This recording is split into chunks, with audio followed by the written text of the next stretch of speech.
তো বন্ধুরা, আজকে আমি কাজে যাওয়ার সময় রাস্তা দিয়ে যাচ্ছিলাম। তো রাস্তা দিয়ে যেতে হবে আমাকে। তো যেতে যেতে সাইডে একটা লোক দেখতে পেলাম। লোকটির পা কাটা ছিল। জানি না কি কারণে লোকটি তবে ভিক্ষে করতেছিল। লোকটির পা নেই, দুটো হাত ছিল মাত্র। সেই হাতে করে সে ভিক্ষে করেছে। আর আমাদের তো দুটো হাত আছে, দুটো পাও আছে, তাও আমরা ভিক্ষে করছি না।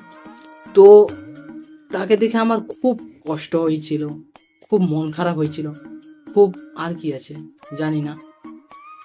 তবে তাকে দেখে আমি বিস্কুট কিনলাম। তো বিস্কুটটা খেয়ে আমি তার কাছে গেলাম, পেট ভরে গেল আমার। তো ভাল লাগলো ওর কাছে যে যে ও পা নেই, ভাবে আমাকে হাত হাত বাড়ালো। মানে আমি এরকম ভাবে হাত বাড়ালে তোমরা কি দিবে? আমি কি দিলাম জানো? বলবো না, বললে তোমরাও দিয়ে দিবে। আর সেই জিনিসটা মাত্র আমি দিতে পারবো। ওকে কেন, ওর ঘরের লোকও দিতে পারতাম, কিন্তু ওর ঘরের লোক কেউ আসে, সেটা বড় কথা নয় যে আসেনি। ওকে ও একা এসেছে, যেন ওকে দেখে দুঃখ পায়, তার জন্য এসেছি। তোমরা কি জানো? এটা দেখে ভাবছো তুমি হিংসে করবে? হিংসে করার কোনো প্রয়োজন নেই।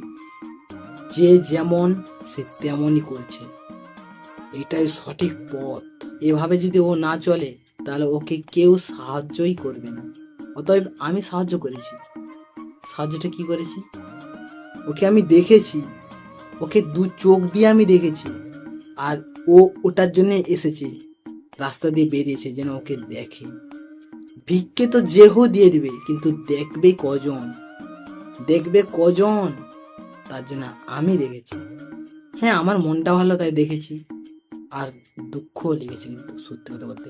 আর সত্যি কথা বলতে, যদি কোনোদিন রাস্তায় তোমরা পা কাটা, হাত কাটা, বডি কাটা, গলা কাটা এসব লোক দেখতে পাও না, দেখবে, দু চোখ ভরে দেখবে।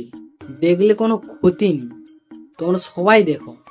আর দেখার পরে দরকার হয় মোবাইল যদি থাকে ছবি তুলে নেবে, বাড়িতে এসে দেখো, জুম করে দেখো, কোনো প্রবলেম নেই, ঠিক আছে? আর একটা কথা, কেউ ইন্টারনেটে ছেড়ো না। তাহলে কি বলো দেখি, তাহলে ওকে আর রাস্তায় বেরাতে হবে না। সবাই অনলাইনে যদি দেখে নেয়, তাহলে ও এত কষ্ট করে যে পা ঘুষড়ে ঘুষড়ে আসতেছে, কে দেখবে বলো? অতএব তোমরা চোখ দিয়ে দেখো, আর ইন্টারনেটে কিন্তু ছাড়ো না, প্লিজ। তোমাদের কাছে রিকোয়েস্ট, ঠিক আছে? ধন্যবাদ।